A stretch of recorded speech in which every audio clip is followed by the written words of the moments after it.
having a stroke. What's up, everybody? Another beautiful day in the Emerald Dream, and today we're taking a look at Black Rook Hole 25 as an enhancement shaman. So starting off, we do a Giga pull here with the Councilors, Protectors, and Retainers. My main focus here is just pretty much even cleave until I believe it's the Protector. I don't remember the cast, so we'll see what it's called in a second. Sacrifice Soul. When they cast Sacrifice Soul, they take a lot more damage. And then you want to swap to it and just funnel in. You can see there a non-crit Elemental Blast hit for 1.1 million damage. You can really burn them down during Sacrifice Souls. Just swap to them. Other than that, try and, knock up, incap, stun the Retainers. The dot hurts a lot. And interrupt the Counselor's blast, the soul blast. So this pull went really well. The next pull, we should just skip and not watch, because there's nothing interesting going on there, I swear it's. And I totally don't forget that this boss has a frontal. And I totally don't position myself right here. Although, I'm just gonna say, I call bullshit on that cleave. Look where I'm here I am. Here's the tank. Here's the mob. So what? Frontal goes like this? You suck! Regardless, it hit me in the face and I died. Oh my god, we're blasting. Good thing I'm not... Oh, and I died again. Regardless, we can go into this pack a little bit, and I'll just go over what I would have done if I had played it correctly. So in this one, you have the big mob, the Ravencrest mob, which is where my focus will be. I will try and funnel it down because it has like 3 times the amount of health of everything else. So it's a glorious enhancement pull if you don't take a frontal to the face. So interrupt the Counselors and Ravencrest Soul Blast. You can swap to the Protector when it does Sacrifice Soul on this one, because it reduces damage taken by every other mob, but you deal more damage to it. So when Protector casts Sacrifice Soul, swap to it, nuke it down. Otherwise, just bombard Ravencrest with Elemental Blasts and all your Lava Lash and all that good stuff, so it dies, reasonably faster than the rest of the mobs. I would not be spamming Chain Lightning or anything here. I would just, blast down Ravencrest. But I didn't, because I took frontals to the face. There is some hidden tech here. Very hidden. Big brain tech coming at you right now. You see there's a soul there. So if you flame shock that bad boy, you have an extra target for your first primordial wave. 4% extra haste. Ugh. For this one, like if you get Soul Echoes, I'm not sure how many you can drop where you are, but you can drop a few. So you drop like 1, 2, then you stutter step, drop 1, 2, stutter step, and the Soul Echoes is what they're doing outside here. You can see the shaman is stutter step, dropping them to clear space. When you get to the intermission, what I try to do at the start of the intermission is mainly run around and get as many flame shocks as possible up for my primordial wave, so I can burn them down. And you can use stuns, incaps, and things like that. You can root them, grip them. So you see there, I think I only did 2 there. Yeah. And then if you keep 1 rooted, I believe we do it here, or we did it in the other key, I'm not sure. If you keep 1 ad rooted, the intermission doesn't stop until the boss hits 15%. So if you root an ad, well, from 50% until 15, nothing happens. Boss does literally nothing. And when you do get to 15% and you cast Soul Burst, just make sure you have a defensive up. Here you can have the Wind Rush tech. Hold on. It's mad skills. Here I pop Wind Rush. And then I wait a little bit, and there my buff drops, and I project the totem, totemic projection, and you refresh Wind Rush so you have it even longer. For these, just depending on your tank, you flame shock a couple of spiders as you run, but the main target you want to nuke down is the big spinner. So Primordial Wave, 6 targets, then Elemental Blast and slap spider. Can use stuns here to help the tank. If they do a pull like this, which is not always the case, the tank will get absolutely shredded by the spiders, so do stun and things like that. Moving on to the next pack, the thing you want to keep an eye on here is the Arcanist to interrupt the Arcane Blast or Purge if one goes off. Arcane Blitz even. Always keep an eye on the champions so you don't get stunned, and always keep an eye on the archers. When they jump, they will do their frontal every time. So you want to keep an eye on that. You want to make sure to save your knock up Thunderstorm and Incap Totem, and if you play Sundering, you want to save that as well for Scout. When they do Knife Dance, that is the only way to stop that AoE is to stun, Incap, knock up, etc. So you need to disrupt them. And on a high key, that one shreds. You're gonna see on our next pull, we mess it up a bit. Otherwise, my focus damage is usually on the champion after the Arcane Mage is dead, because the champions have more health.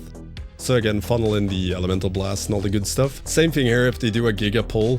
You want to make sure the Arcanist dies. You want to end cap all the Knife Dances. So there you can see I got absolutely, absolutely bummed. So you can see here, one barrage goes right over me from here. One is coming there, and the other barrage is there. And they all overlap perfectly on me here. Not that one though, but those two just... Yeah, and then you have a Knife Dance at the same time. It can go wrong real fast on this pack. Not to mention the archers themselves is random target and shoots you for like 30-40% of your HP. But if this pull had gone as intended, my focus would have been the Arcane Mage, the Arcanist, and then the champions. And just save my Incaps, knockups. Yeah, there's the Knife Dance went off with the Arrow Barrage, and I got a shot by the Risen Archer. Frankly, that's a skill issue. It's all good. It's all good. We jump back. I mean, Tank still survives because, you know, Demon Vengeance, they just don't die nowadays. Look at this. Look at this shit there. But I'm getting targeted by 3 of them at the same time. 3 shots. There it is. All 3 of them are gonna shoot me right up somewhere.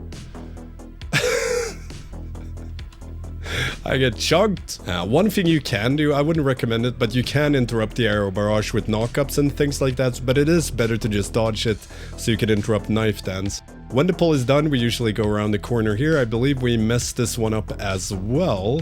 We played a 24 before that was super clean. For this one, again, Incap, knock up the Scouts, watch out for the Arrow Barrage, and push all damage you have into the big mob, whatever it's called. Shemdazon? Commander, the Commander. That's the one I'm gonna funnel to, so Elemental Blast, all the good stuff. And yeah, that's pretty much it. Same thing with this trash, focus the champion, watch out for the barrages. Since there are no Knife Dancers here, you can use knock-up and things like that to stop the Arrow Barrage, like I did there. And you just don't have to deal with it to keep him stacked. So that's the one thing I can say here. Moving on to the boss itself for Elisanna Ravencrest. For this one, just keep an eye on being spread a bit so you don't all get hit by the brutal glaive. When you get Fel Rush, just be close. You can move to the wall so you don't spread fire everywhere, but be close to the other Fel Rush targets. Use the defensive if it's even the least bit scary for you. And then we just blast boss. The really interesting part comes when the ad spawns during the intermission, because then you want to not kill them, because they're your friends, they're your funnel buddies. Fun buddies? So I just make sure to flame shock both of them.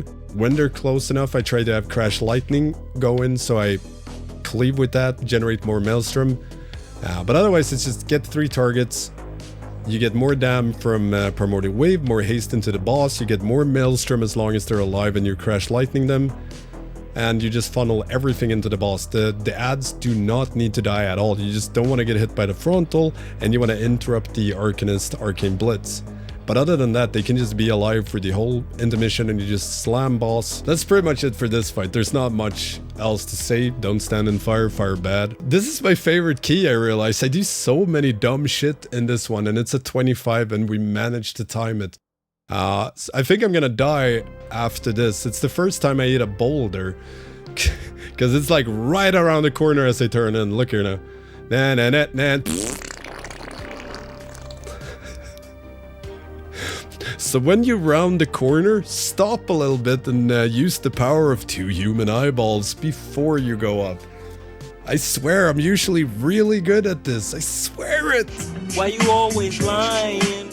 For this pull, depending on how big pull you do, but if you do a pull like this with a Blade Lord, your main focus should be the Blade Lord. Way more HP, way more dangerous to the tanks. The scavengers are pretty much just, if there's only scavengers up, you can just Chain Lightning, Frost Shock, AoE pad all the way. But you want to interrupt all the Drink Ancient Potion, and you can't kick them, just stuns, in cap. So you really, if you do a pull like this, you have to coordinate with the group, otherwise you're gonna get butt fudged real fast. But yeah, in cap Totem, Thunderstorm, and if you run Sundering, which probably would have been the recommendation for this one, but our Vengeance Demon Hunters can just do so much now. But yeah, you just want to make sure they don't drink. They can't drink. If they do, which I think a few will, because eventually we just run out of stops. But if they get a drink off, just watch it. If they start spinning, don't be near them. It will kill you. On a high key, it will one-shot you. So when they spin to win, don't be near them. When they do Breath of Fire, just move behind them.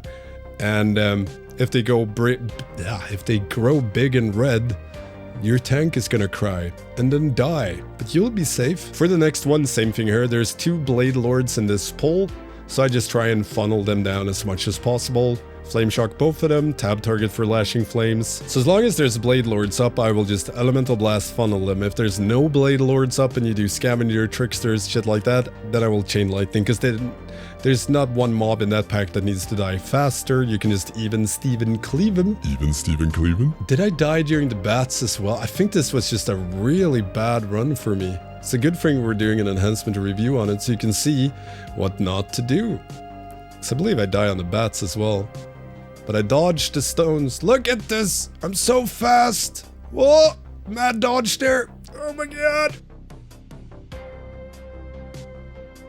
See? I can dodge balls. So for this, whatever you do here is gonna be scary as hell, because the bats hurt, but you need to focus all your damage into the Dominators, not the bats. The bats are just there to give you more damage to the Dominator, and you interrupt the Fell Frenzy. Of course, I, Lava Lash, spread my Flame Shock, Crash Lightning, all that good stuff, but otherwise it's just nuke the Dominators. If you have multiple Dominators up, make sure to Flame Shock both of them, because when you just spread it, it will probably just get spread to bats. So you can just manually make sure both Dominators have it, and you tab target for Lashing Flame. But otherwise, kick Fell Frenzy, nuke him down, AoE the bats, but main focus is getting the Dominators down. Bats don't respawn. Yes, they do. Bats respawn constantly until you're done with it, but they're not your main. Like with this setup, when we have Demon Hunters just wrecking the bats, we just take care of the Dominators. That's where our damage will be, and that's what we do well, because whenever we have a ton of targets, we generate a ton of Maelstrom, and our Lava Lash will slap like crazy. We get more. Yeah, there it is. See, stupid shit. I learned after this week though, because this was early on with this with the guildy tank or guildy group, and I'm not used to pushing keys. It was a long time ago since I pushed keys, so I shouldn't have Flame Shock there, or Primordial Wave. My bad. But now you know, let the tank get fucking aggro before you start flailing around, or you have to do the Walk of Shame, and then the Run of Shame, and then you feel bad. If you pull all the mobs up here into the boss room, the bats stop spawning, or technically they don't stop spawning, but they don't go that way because they go down the stairs. So depending on the key, you'll either pull every Dominator and just run up to the boss room to get rid of the bats, or you do like we do, you do 2 Dominators and then you move up. For this boss, there's not really a lot of hidden tech. As far as enhancement goes, there's no real pad. Pretty much tank deals with this most of the time, but otherwise, like, if somebody gets targeted twice in a row and the tank has a lot of debuffs, you can go in and take the charge with a defensive, or not a defensive if you don't have any stacks. If it's tyrannical, you might need to pop a defensive on it. Really not much to say. I Wind Rush sometimes during the Earth-Shaking Stomp, which is in 3 seconds, I think. So you're gonna get the charge into the knockback. If you want to, you can Wind Rush this one to get back faster. You can Spirit Walk, Ghost Wolf, whatever, just get back fast, cast something while running. Try and bait the Bat Vomit better than we did, like out into the edges. But the only sketch part of this is the Stomp and getting stomped into puddles and stuff. So try and avoid that, position yourself well, pretty much it. It's not much to this. So we go up to the next one. Don't remember, I might play like shit on the next poll as well. I don't actually remember. So for this one, most groups I've been in don't pull everything up, but it doesn't really matter, because for this pack, as long as your tank can live it, it doesn't matter if you have 8 or 2 mobs. It's the same thing. Always move. Keep on moving. And as soon as the swirl goes out, the Raven's Dive, just yeet It is extremely fast. You will get stunned very easy. And if you get stunned, you usually get stunned again and again and again, and then you die.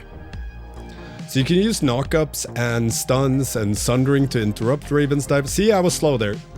1/2 second of hesitation and you will get stunned. Look at this. I'm standing in a Raven's dive, and for some reason, I should have just run here. But for some reason, my brain is like, maybe, and then I get stunned. Look at this. I go a little bit up and then go right, and then you get stunned. So yeah, gotta be fast. Gotta be real fast with that one. Luckily, none of the other ones cast Raven's dive, but usually what happens is you get stunned and stunned and stunned, then you die. For this one, I just go like full AoE, usually. You can just Chain Lightning, Frost Shock, Pad to your heart's content, because there's not any mob that needs to die faster than the others, so you can just pad all you want. Then we go to the last boss. Whirling Blade hurts a lot, especially on higher keys or Tyrannical. It really hurts, so don't get Beybladed. But otherwise in phase 1 it's just don't die, don't stand in the big ass cone line, don't get hit by the swirling Beyblade. So we'll just hop to the Intermission. So when Dandelion spawns, depending on, you can just like, you can pop all your cooldowns on pull, you'll get him back very fast. Again, as enhancement, since our cooldowns are like 20-25 sec depending on it. For the first Shadow Bolt volley, always have a defensive running or Earth Alley Up or anything like that to survive the very first Shadow Bolt volley, because it happens before you get buffed. When there's swarms up like this, you want to swap to him, nuke him down, but you can, like I did there, spread Flame Shock to it and Primordial Wave Pad, so we can kill him really fast if it lines up with Primordial Wave. During this one, don't get hit, pop Windrush to help your friendos. I think I pooped there a bit because I went the wrong way. Always keep an eye open for the Cloud of Hypnosis, the green stuff that swirls around. If you get sleepy here, you will die. Shadow Bolt Volley usually doesn't hurt a shit ton when you have the buff up, but the Stinging Swarm will, and you can combine their spawn, like I said, either with Primordial Wave if it lines up, but you can also Ancestral Guidance to help whoever is getting slapped by the swarm. Since we're doing a lot more damage in this phase due to the damage buff, our Ancestral Guidance will naturally heal a lot. The key here, especially on high keys and Tyrannical, is killing the swarm fast. The swarm, whoever it's on, will continuously get stunned for like half a sec, and take a ton of damage. So you want to nuke that down and pad from it. You can see there I get stunned all the time while the ad is up. Having that on a caster is just pure sadness, but you can see how much it hurts having the swarm up.